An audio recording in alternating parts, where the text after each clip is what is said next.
So thank you all for watching. I am trying to read over a 500-page book in about 3-4 days. And I'm making every effort I can to read the Reformatory. So during my downtime here in my bookstore, that is what I'm doing. I sit over in my reading area to get it done. I just had a customer leave and we had a long talk, so I'm getting back to my reading.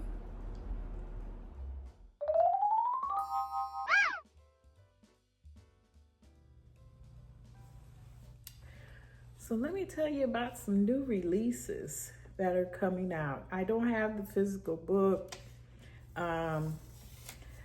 because they're due out in the future, but I will give you the published date and tell you a little bit about it. I requested a copy of a few of these books, and one of them is called How to Dodge a Cannonball, and the author is Dennard, Dayle. And the genre is historical fiction and literature. So it's a cutting, revealing caricature of the American Civil War told through the eyes of a white teenager who joins an all-black regiment of soldiers. And this is for fans of Colson Whitehead and James McBride. Razor sharp and hilarious, How to Dodge a Cannonball tells the story of Anders, a white teenager who volunteers to be a Union Army flag twirler to escape his abusive mother. In desperate acts of self-preservation, he defects twice before joining a black regiment at Gettysburg, claiming to be an octoroon. In his new and entirely incredulous unit, Anders becomes entangled with questionable military men and an arms dealer working for both sides. But more importantly, he bonds with the other soldiers, finding friendship and a family he desperately needs. After deploying to New York City to suppress the draft riots and to Nevada to suppress Native Americans, Anders begins to see the war through the eyes of his newfound brothers. So this sounded very, very interesting. I requested a copy, and I hope to get it. If not, it comes out on June 17th of 2025 this year. And this just sounds like it will encompass, it's funny, it's revolutionary, it sounds a little camaraderie with brothers, and hopefully he fits in. So yeah, I'm looking forward to that. Another book I requested, which comes out September 15th of this year, is called Things Get Funnier, an unusual Ford to avoid being stoned to death. It says he amasses a weighty size of wealth and bribes his way back home.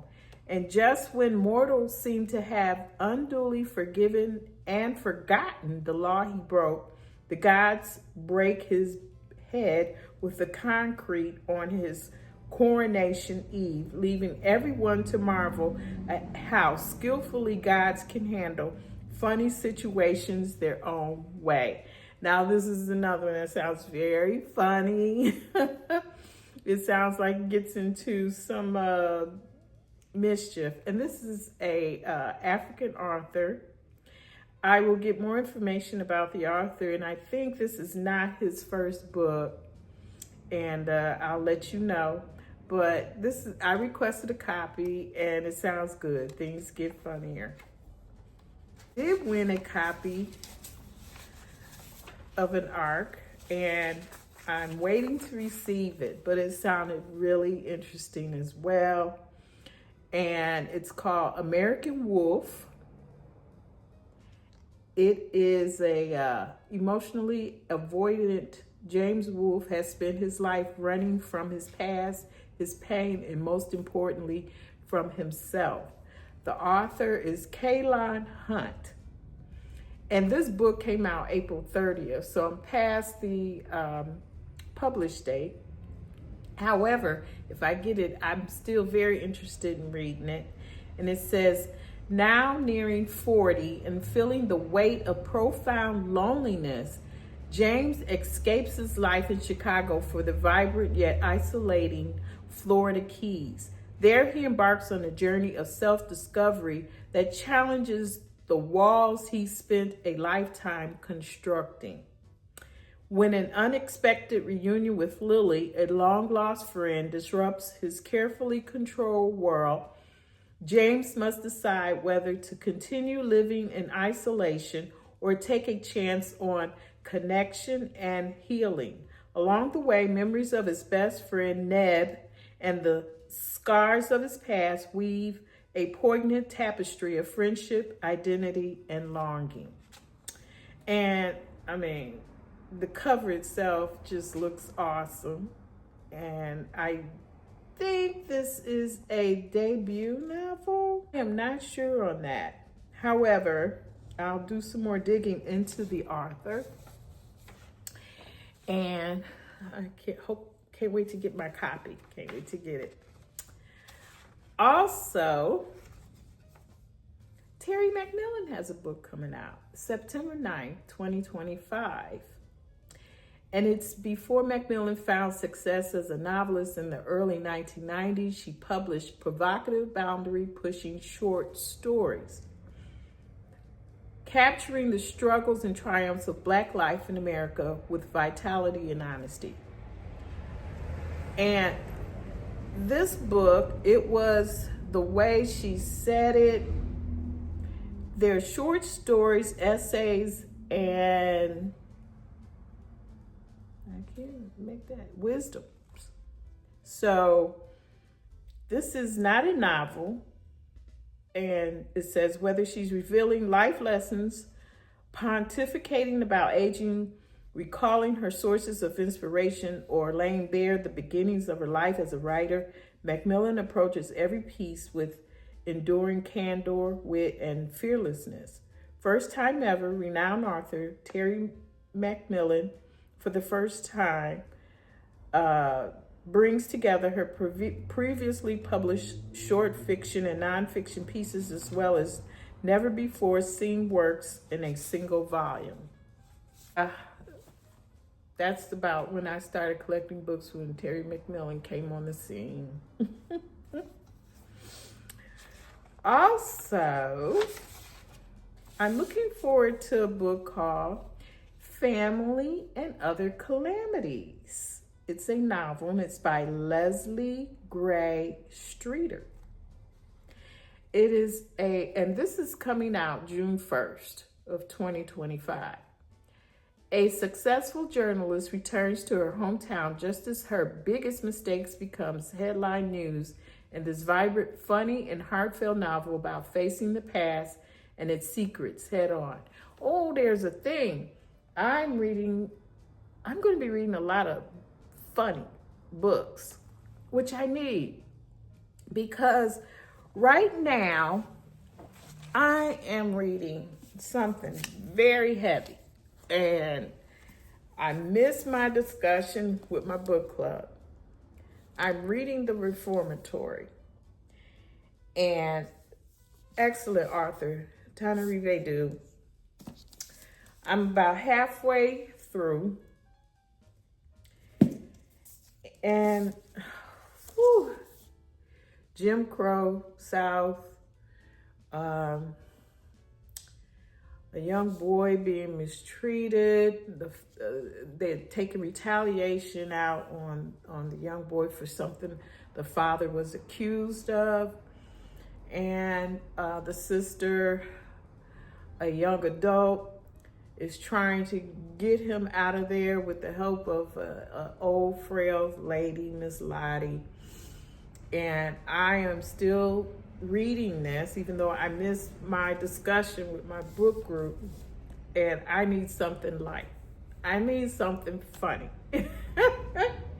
So I'll tell you what else I'm reading, but for right now, I'm gonna get back to this, and I'll talk to you in a few. So, since I finished How Women Could Fly, I am going to pick another book from my TBR jar. And it took me a while to get that book finished, as I told you. So now let's see what my next read is going to be. It may take me a while to read that one too. I don't know, but let's figure it out. Oh, I got a lot of books in here. And I bought more since I've had these. So let's see.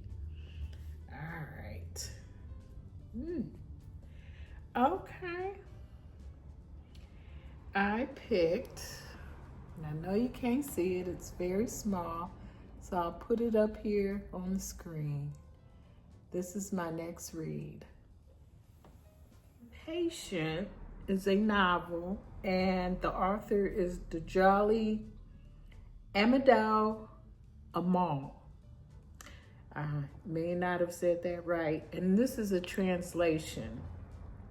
So we have here, ooh, it's got 4 stars on Goodread, 4.1 to be exact.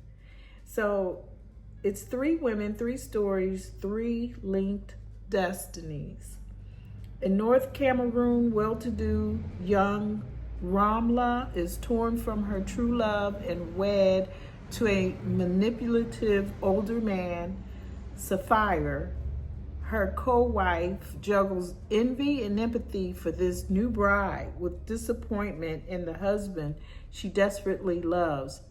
Like her older sister, Ramla, Hindao is married off to a man she does not know or want, a distant cousin whose instability and violence terrifies her. Ooh, this is going to be interesting. So the author makes her literary debut in English with this remarkable novel that breaks taboos as it denounces the cultural mores of Africa's Sahel region. Inspired by the author's own experiences and written with great strength and veracity, The Impatient is a moving testimony to a shared pain and a call for change, an unflinching depiction of the psychic damage traditions can have on the women who must abide by them, and a denunciation of violence against all women and the normalization of domestic abuse, not only in Cameroon, but around the globe. So we've got some domestic abuse, some forced marriages, some, I guess, African traditions, and hopefully they find a way to break this curse. So I will be reading The Impatient, and I'll let you all know my thoughts. And yes, I'm looking forward to picking this book up. And I don't think it's very long. Let me see. It's only 169 pages. And this is not her first book. So she's written several, but I think this is the first that's been translated into English. So there we go. So I'm back again, and I'm gonna close out this video telling you about what I'm reading, what I plan to read to finish out the month of May. So it's a Saturday. It is rainy. It has been raining. So if you hear cracking, thundering in the background, it is lightning and thundering. Well, all our plants and our grass and our flowers are being watered by Mother Nature. So anyway, so I finished The Woman Could Fly by Megan Giddings. And to be honest with you, I wasn't that crazy about this book. However, it's dystopian. It talks about sexism, misogyny, it's witchcraft, and the premise on this book was a little hard for me to relate to. You've got bisexual relation in here with the main character, and I don't have an issue with that, but it's like some of the characters to me weren't fully described and built out in this story to where I can like them. Preston was the only one that really stood out as a character in this book because he really cared for Joe. So anyway, if you have not read this book, please don't base my opinion on reading it. Read it for yourself, and hopefully you'll get more out of this book than I did, and it could be for you. So that's all I'm going to say about this book. I think I gave it 2.5 stars, but I'm going to read Lakewood by this author. I hear that was a much better writing for her. She said, I read an article, she wanted to write about witches, but she made it more modern in current time setting. So that's what she did. Now, I did like the fact that she brought out a lot of Michigan, because it took place in Michigan. She brought out a lot of, identities in Michigan, stores, food, all of these things that you can identify with if you live in Michigan, and I did used to live there, so that much I did enjoy. I got pleasure out of that. So anyway, I finished The Woman Could Fly by Megan Giddings, and I'm still hashing out The Reformatory. I've been busy at my bookstore and some other projects we got going on downtown. We're getting ready to have another grand opening for a technology hub, and I'm helping a lady with her coffee cafe inside of that technology hub. So it's been taking away some of my reading time, but I try to fit this in as much as I can. And I think the last time I told you I was about 50% through the book, and I'm still kind of there. But it's got my interest, and I'm not going to say too much more because I'll probably put a full review on my blog when I'm done. And I miss discussing this with my book club because they did discuss that book. Now, for the month of May, it was selected with my reading group to read The Message by Ta-Nehisi Coates. And this is a shorter read, so I'm hoping, and I got it in audio, that I can run through this in time to have my discussion with my book club. So I'm looking forward to it. It's more of a nonfiction, it's not a fiction, and I hear that this was very, very good as far as his views of the world, America, by political or racial ideology. Anyway, looking forward to his thoughts. Now, I picked this book from my TBR jar. It took me forever to read the other book, The Woman Could Fly, because I picked that like in November of 2024, and I'm just now finishing it. But this is a shorter book, and this I think has more of my interest. I gave a little synopsis of it in my last earlier video. I'm sorry, early on, so I'm not going to repeat it. But The Impatient by Djaili, Amadou, Amal, I believe that's how you say it. I'm going to try to fit that in. And this is a arc that I received, and it's called My Own Dear People, and it's a novel by Dwight Thompson, and the published date came out, it came out in April, on April 30th of this year. So I haven't heard any other booktubers talk about it, but I'm looking forward to reading this still. It takes place in Montego Bay, Jamaica. Teenager witnesses a brutal assault by some of the boys in his circle of friends, torn between the masculine code at his private all-boys school and his own conscience. He fails to intervene and come of age haunted by the guilt of his inaction. That's all I'm going to read. There's more back here, but sometimes I like to, not know too much before I delve into a book. I want to, be surprised. So that's it. Now, May is also Asian Pacific Islanders Month, so please pick up a book by an Asian Island Pacificer. There's a lot of them out there.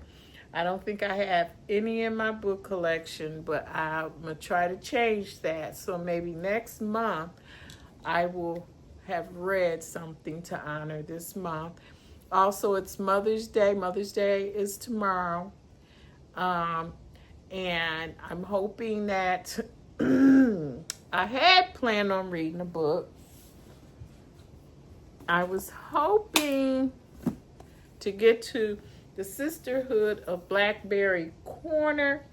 Last year I picked a book out of my throwback shelf, and it was Lelia, I believe the title. But this is the Sisterhood of Blackberry Corner. And look at these ladies wearing their church hats sitting there.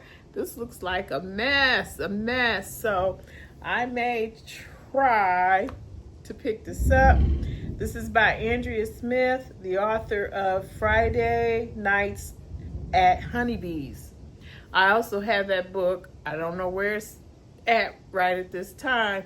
But anyway, I may try to squeeze this in.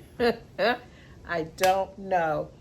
But I really appreciate you all hanging in there with me. I'll come back with another video as soon as I can, and we'll talk about more books on the horizon. Thank you for watching. Happy Mother's Day.